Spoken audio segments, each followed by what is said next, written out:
Well, ladies and gents, another episode, man. We get a chance to talk some of the Steelers moves. I mean, it's a lot going on with free agency, with trades, and everything in between.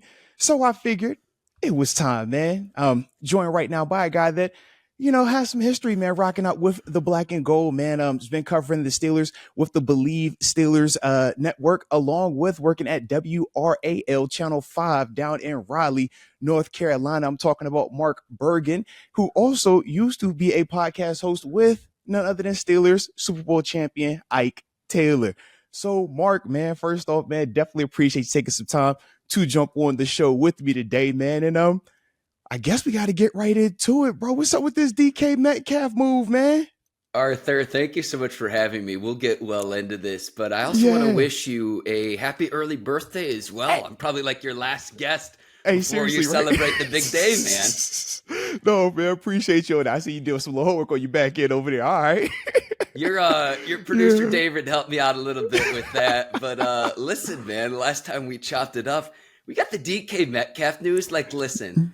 Kenneth Gainwell, George Pickens, DK Metcalf. Did the Steelers not know they all wear the same number? Like, seriously, right? They're going to have to do like American Gladiators and duke it out for who gets to wear number 14 this coming season. But I'm excited, man.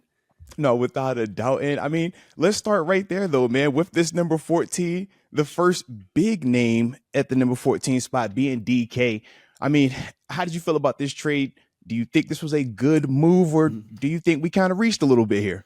I don't think it's a reach because Pittsburgh hasn't had a first-team all-pro offensive player since 2017. Arthur, you were still on the Steelers roster. I was about to say, Lord, you said 2017. So the last time you had a first-team all-pro on the Steelers, on the offensive side of the ball, you had AB, Le'Veon Bell, and David DeCastro up front. Yeah, D, absolutely. You need difference makers, blue-chip players that would start for other teams.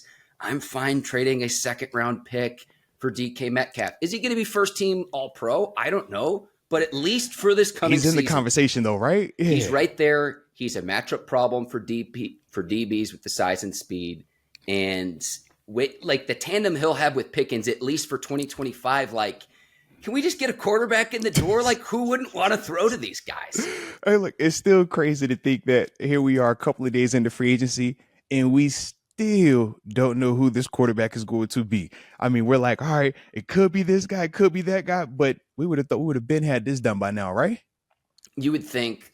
I'm on the side where it's best for the team if they re-sign Wilson for podcast purposes. Okay. For podcast purposes, for your show, for my show, if they bring in Rodgers. Oh my gosh, like that storyline writes itself. Yep. I don't think it's ultimately going to matter. You have to have one of the two. I think it's better for the team with Russ. I think he has more professionalism. Like, I've talked to a lot of people that know a heck of a lot more about football than I do, Arthur.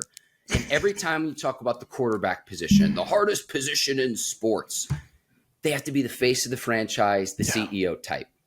Aaron Rodgers, I know, has been a 4-time MVP, but when he's going off and popping off on the McAfee show each week and generating headlines and – okay, what did he do this last season? He threw Mike Williams under the bus when they were still in with the New York Jets together. You know the red line. Come on, man. That matters. Yeah.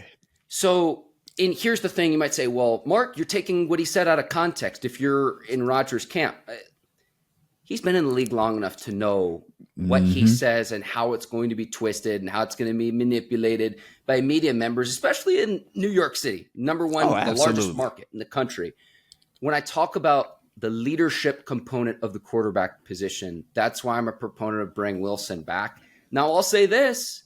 Pittsburgh's in a situation now because the market is different than it was at the start of free agency. They might have to end up paying either Wilson or Rodgers more than they would have even offered Fields or what they could have gotten Fields for had they matched the Jets' offer. Talk about that. Like, was it a mismanagement with this quarterback handling situation when you do see Justin Fields sign for 2 years, $40 million? But now, as we are getting some of these reports, I think, I forgot who the guy was that rumored it, but he was like, he could see the deal being a 2 for $90 million type deal for Aaron Rodgers. How do you feel we handled this, and do you think we did it the right way? I will know the answer to that when I see what the guaranteed dollar figure is. If it's either Wilson or Rodgers, you'll have your answer right then and there. It's going to be more than what you plan to pay for a quarterback. But I saw something, I think it was Mark Caboli put this out. Unless you're a quarterback on your rookie deal, you're making more than $20 million per year. It's just how the NFL is in 2025. That's what it's evolved to now, right? Yeah. So you might say, well, you're overpaying. You have to overpay for that position because it's the most premium position. So we'll see. But here's the thing. Whether it was Wilson or Fields coming back, my plan was always bring one of them back, get a day 2 or day 3 quarterback in this year's draft, try to draft and develop, and then load up your assets and then take another shot next offseason, either with the draft or with a blockbuster trade. I wasn't going into this offseason, Arthur. I said this repeatedly. I don't think that they were going to get their future franchise quarterback this offseason. Maybe Fields could have developed into that. Maybe.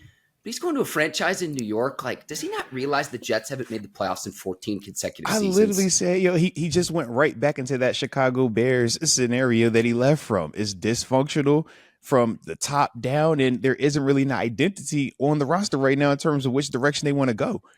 But when you get in 2 for $40 million, I get it. I definitely can understand it. He's going to get to play with his buddy Garrett Wilson again, assuming they don't trade him. But it's like, hey, newsflash, Devontae Adams, he's out in L.A. now, Justin. So it's like, I know they've got Breece Hall. It just, again, I think it's the dollar amount of, if I had to guess and speculate that what Pittsburgh was offering Fields was less money and less guaranteed money than he's making with the Jets, is that's what's best for his career. Time will tell. But what history has shown us in recent history, again, 14 consecutive seasons where you haven't even made the playoffs. It just shows you, as Steelers fans, we're frustrated with the recent lack of recent playoff success, but there's levels to all of this.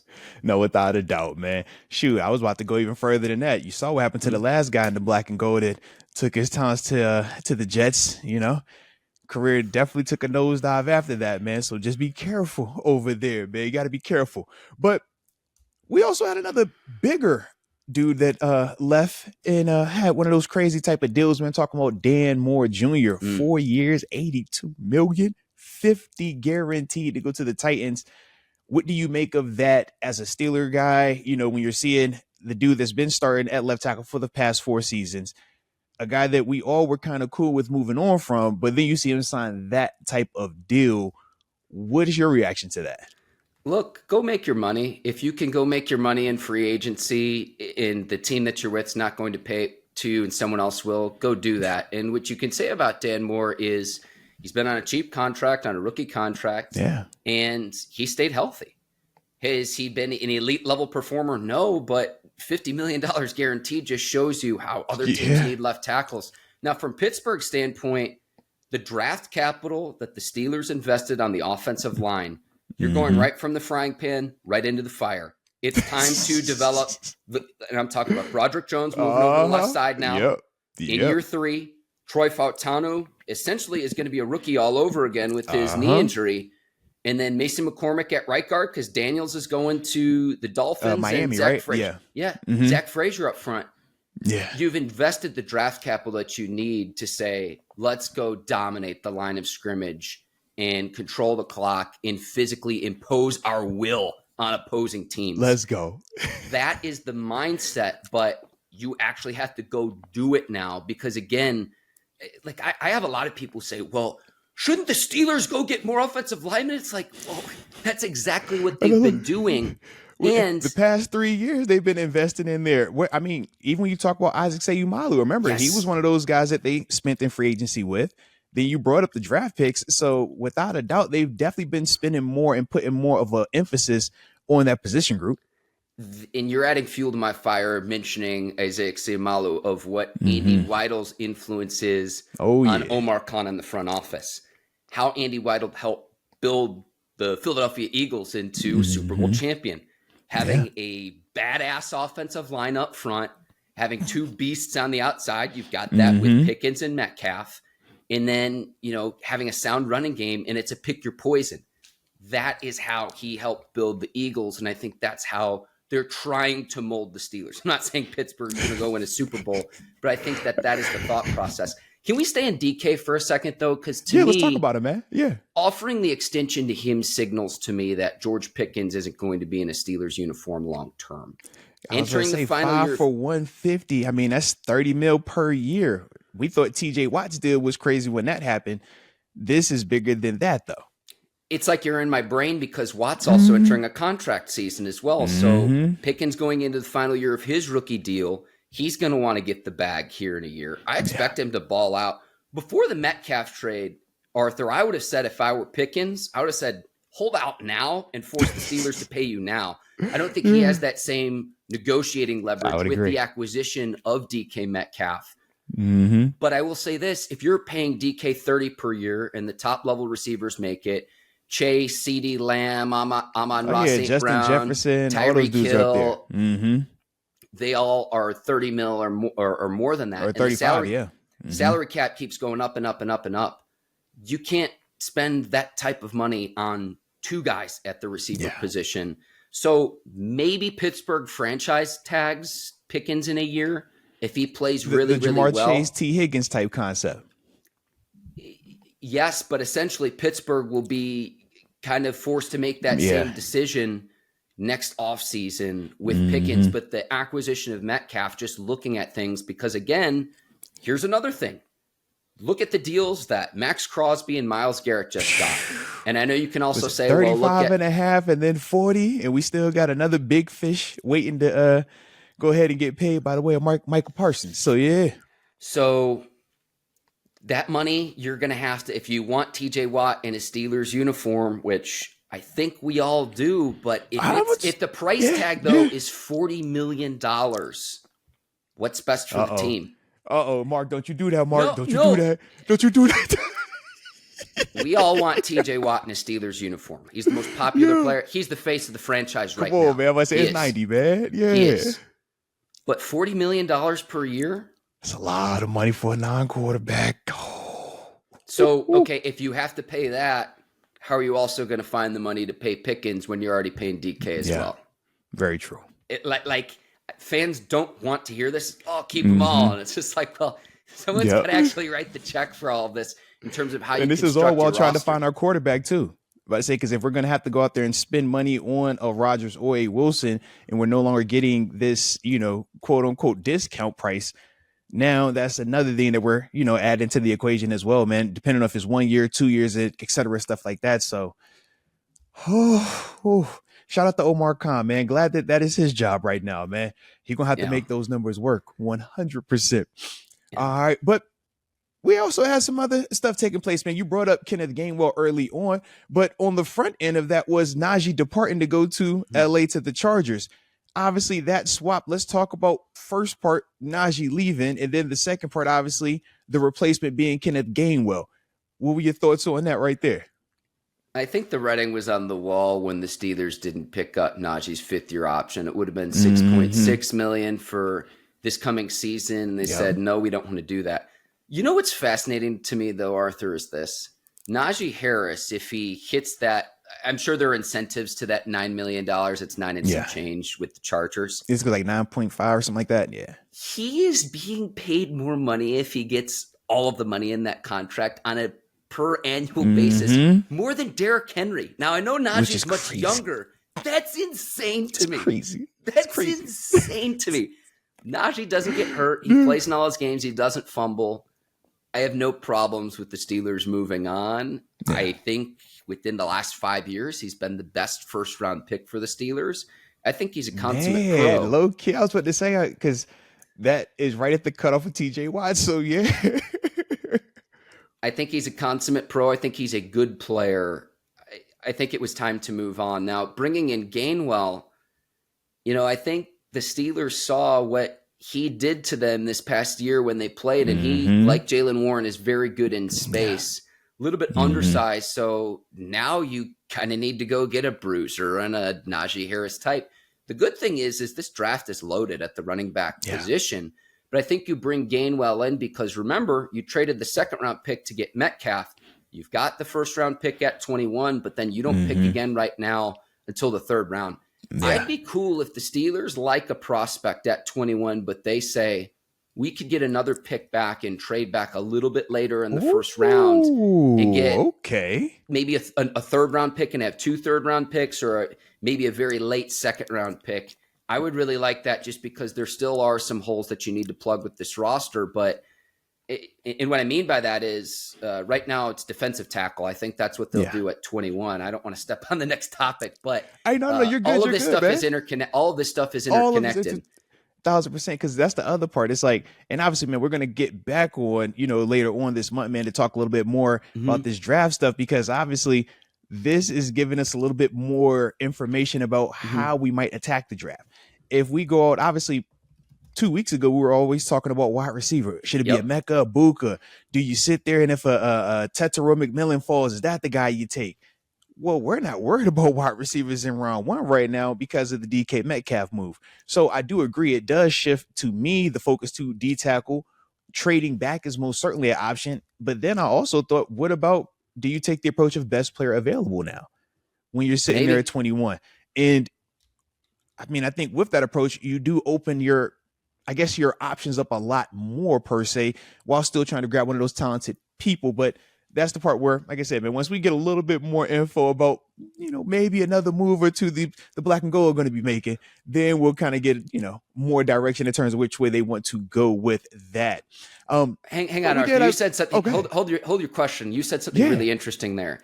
It sounds like you've done a little bit of your homework already. Is there someone at 21 that you like for the Steelers that might be a position that you wouldn't normally expect? Because right now it's been like defensive tackle, corner, wide receiver, maybe running back.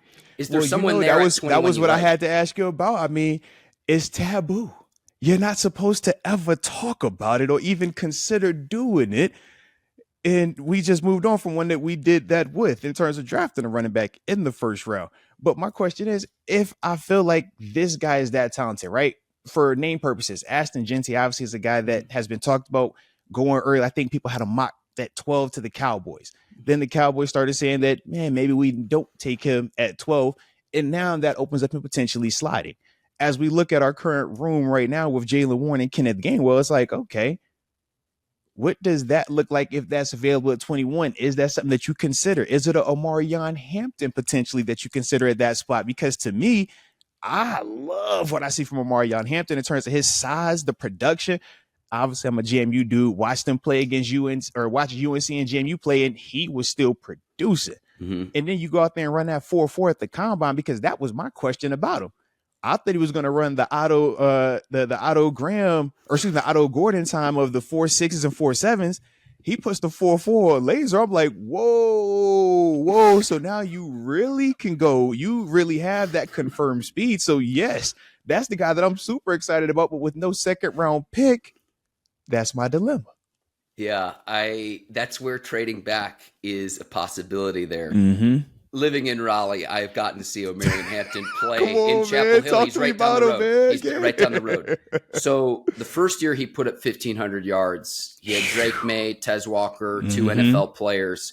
So he was very productive. This past year, he was just as good, if not better, had the same yards per carry, and defenses were loading the box and keying on him. North Carolina was down to its third-string quarterback. The starter got hurt in the opening game of the year. The backup came in, didn't do that well, ends up transferring. Third stringer comes in, does okay, serviceable. He ends up transferring.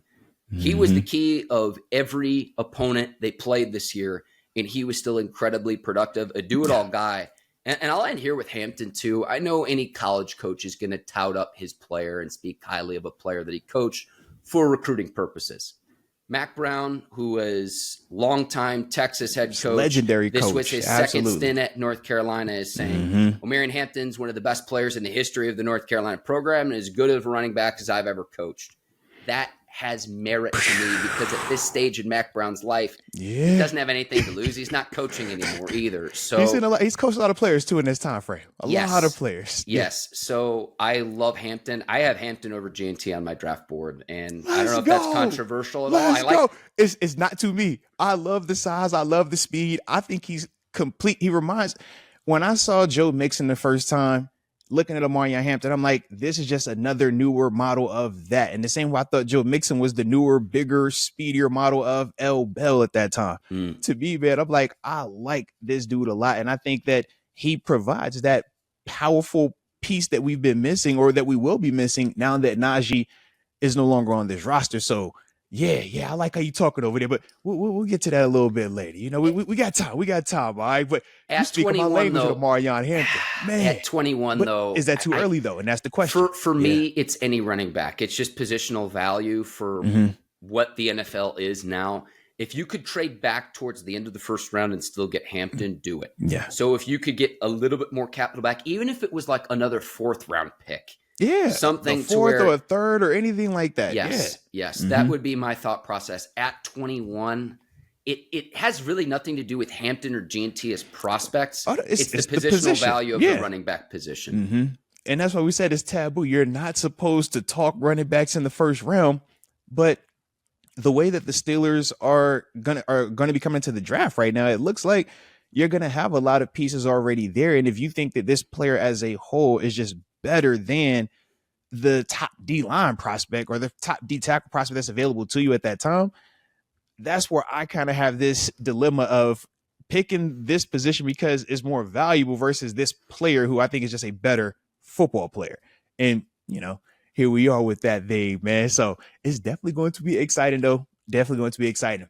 All right. Well, the final thing I got to ask, though, before we get up out of here is former first-round draft pick of the Pittsburgh Steelers at quarterback, back in the division, back in the AFC North. I love it. Pickett, man. We obviously saw him get traded from the Eagles to the Browns for Dorian Thompson-Robinson and a 5th-round draft pick.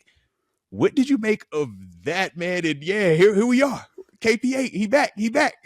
Hey, he brings a Super Bowl ring with him to Cleveland. Oh, man. Super Bowl champ, you're right. You know what will make this come full circle?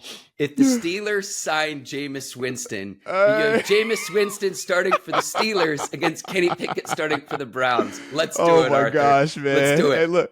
Hey, look, you said go Jameis. Matter of fact, man, let's make it real awkward. Give me Mason Rudolph back, all right? I want the Mason and Kenny Pickett Bowl, and I want the game on Thursday in Cleveland, all right? And Myles Garrett's back, so perfect, man. Myles Garrett's back, so this is perfect. Come on, man. Yeah. Oh, this is incredible. No, look, if Kenny Pickett gets a shot to start, we've seen a lot of players resurrect their careers in other situations. Sam Darnold just got the bag with how he played in Minnesota. Baker Mayfield has revived his career after going out to LA and then making it work in Tampa. Yeah. We've seen other quarterbacks do that. Man. That's my thought process with the possibility of Pickett. What's going to be fascinating to me to see is, okay, right now everyone's waiting on Aaron Rodgers and what he decides to do. Yeah. Does Cleveland then go and get Kirk Cousins and have Cousins and Pickett as their 2 quarterbacks? Or is Pickett going to be in the mix? Because remember, Watson's working his way back from injury. So he had the double Achilles, if you think about it. So yeah. If anything, that's the end of the year where you're probably going to see him. And I don't know if Cleveland values any of the quarterbacks with where they pick in the first round, how all of that shakes out. I mean, I would love to see a game where Kenny Pickett goes up against the Steelers just for the storyline facet alone. But also, if Rudolph comes back to Pittsburgh or if Pittsburgh signed Winston and you had those 2 guys going up against each other for other teams, like this offseason, it's been bizarre world, Arthur, man. It's nuts. It's like when you're playing Madden as a kid and you do the fantasy draft and everyone's on different rosters. That's what this offseason's been like from the NFL. It's incredible. Hey, look, we're in year 3 of our creative fantasy mode, man. All right, it just continues to. Oh man, when did that guy go over there now? Oh yeah, the computer, man. It started doing weird stuff with these rosters, man. It just is what it is, man. Yeah, but no, man, definitely like that right there. And like I said, man, Mark, man, we're definitely going to have to do this again, man, because like I said, man, I like how you talking and you talk about language with some of these players out here, man. So once again, Mark, definitely appreciate you. And where can people find you at, man? Let them know where they can get your content and stuff. Yeah, the kids can find me on YouTube. Just search Mark Bergin. Also, check out the Bleav In Steelers podcast. That's BLEAV, Bleav In Steelers. I appreciate the shout out with WRAL as well. Come on, man. Hey, we are deep in March Madness. So we're getting into the conference tournaments this week. Selection Sunday is this coming weekend. And then we're into the big dance the NCAA tournament next week. And it's the crazy best down time of there year, because man. that's where everything is at. Heck It's the yeah, man. best time of year. And then, I mean, look, April's draft will be here before we know it. And I'll say this too, I'll land here. Regardless of how the Steelers quarterback situation plays out, and we might know the answer to this by the time this episode airs, if you're watching, if you're listening, next season, the 2026 draft is going to be in Pittsburgh. Mm-hmm. Arch Manning in Pittsburgh in the backdrop. Listen, man, I'm a men's medium. Ship me the jersey already. This is the world I want to live in, Arthur Moats. I appreciate you for having me on. This is the world I live in. That's the lens I see it through. Hey, I love how your mind is working, man. Like I said, we will definitely do this again. And y'all already heard where to find his content at, so don't forget to hit that like button and subscribe. But definitely appreciate you all for tuning in. And until next time, baby, peace.